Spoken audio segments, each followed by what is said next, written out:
Yo. Today I want to finish up my chakra series and cover a chakra that is very personal to me as someone who struggles with mental illness. The crown chakra doesn't have an exact organ representation like the other chakras do. I would say mostly when you're talking about the brain, which I tend to relate the crown chakra to as well, a lot of it is covered by the third eye chakra and treating the brow and this level of the head in general. Treating the crown itself, which is, right here, it's really treating the more metaphysical, archetypical, spiritual, and universal aspects of the self. And I would say for a direct correlation biologically with the crown chakra to ourselves and our bodies, it would probably be the manifestation of the pineal gland in the center of the brain, which is responsible for a lot of neurochemicals, in particular DMT, and also the classic existence, emotive, conscious reality regulating neurochemicals, which would be serotonin, dopamine, and I don't know, maybe norepinephrine and oxytocin.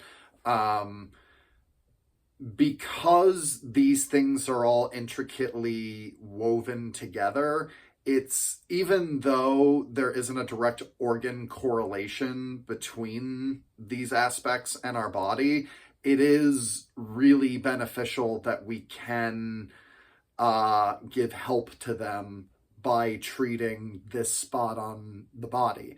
So I've done other videos where I teach you how to get into the Reiki mode. Like I've said, if you're licensed, even if you're not licensed, this video is still for you, because at this point I want as many people to learn as can.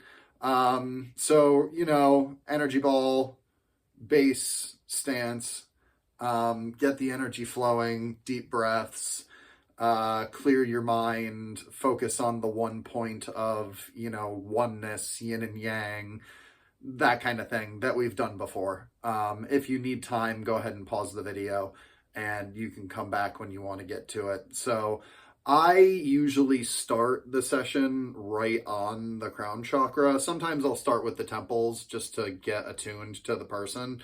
But the initial entry point of higher magnitudes of spiritual consciousness, spiritual energy, can come through the crown. That's one of the ways to picture it as a practitioner. You sort of have a funnel of universal energy and universal love that descends into your head, making its way through your body. While you're working on this, a lot of people have manifestations of stress and anxiety and fear that manifest in or around their head. And it's important to remember that the brain itself doesn't have any pain receptors. It doesn't have neural connections in that regard. It doesn't feel pain. So when people are feeling all of these maladies in their heads and in their crowns, none of it actually has to do with the brain, which is where all of the activity that's causing all of the discomfort is found.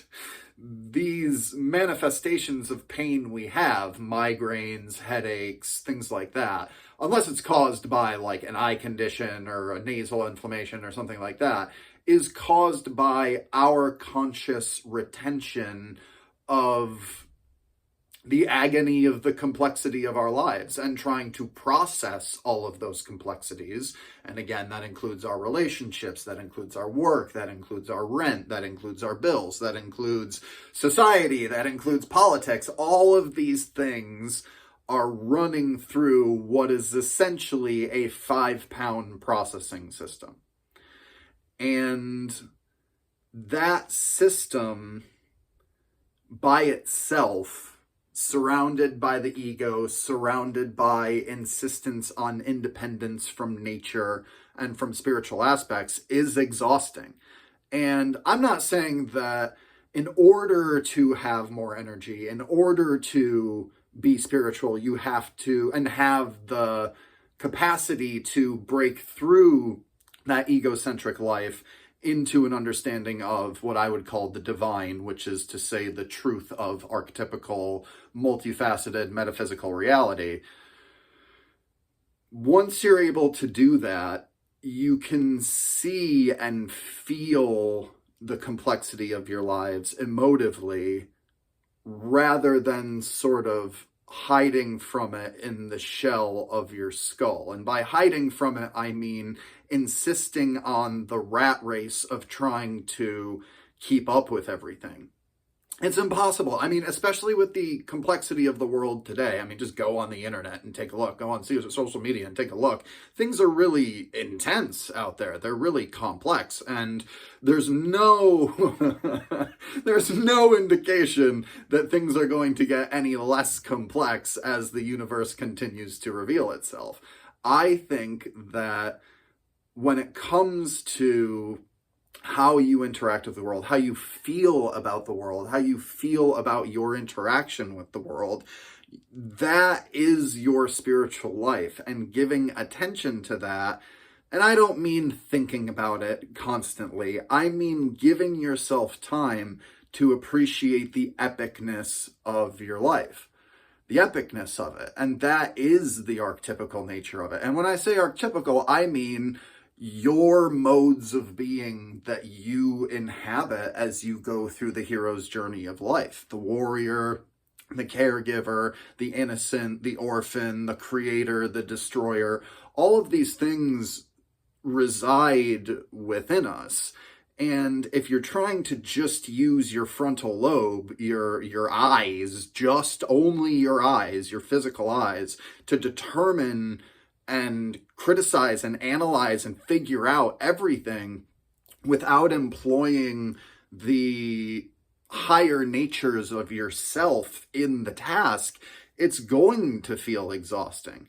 And so how do we get in touch with these things? Well, we get in touch with them by intending to do so, first and foremost. And one of the ways you can do that is by doing this. The healing hands are, in a way, performative. The actual intention of healing yourself comes from within. It comes from your higher self.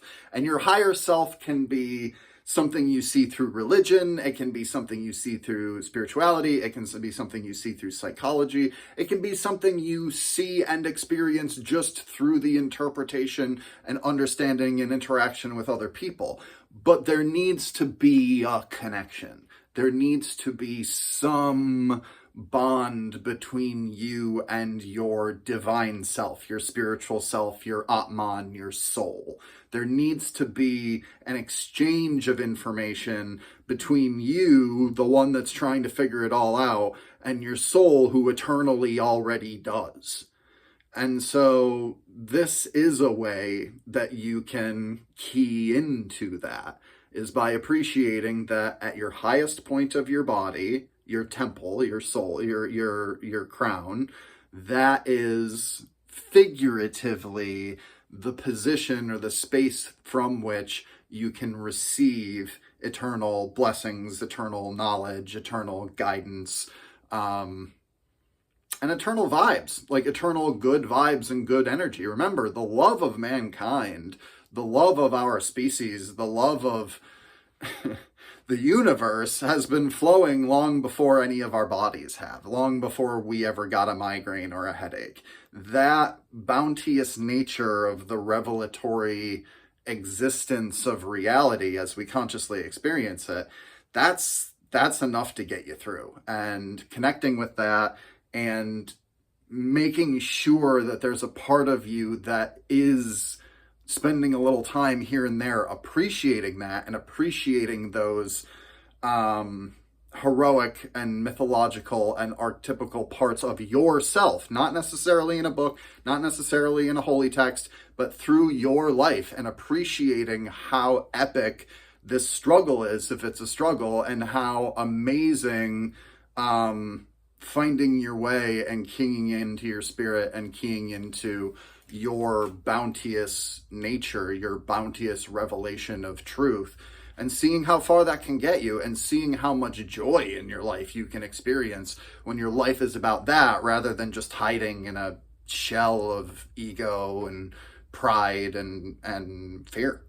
So all right, thanks guys. That is the conclusion of the Chakra series. I am hopefully going to put all these in a folder. I've been getting a lot of traffic on my shorts lately. Thank you all for attending those, and keep watching. Have a good one, guys.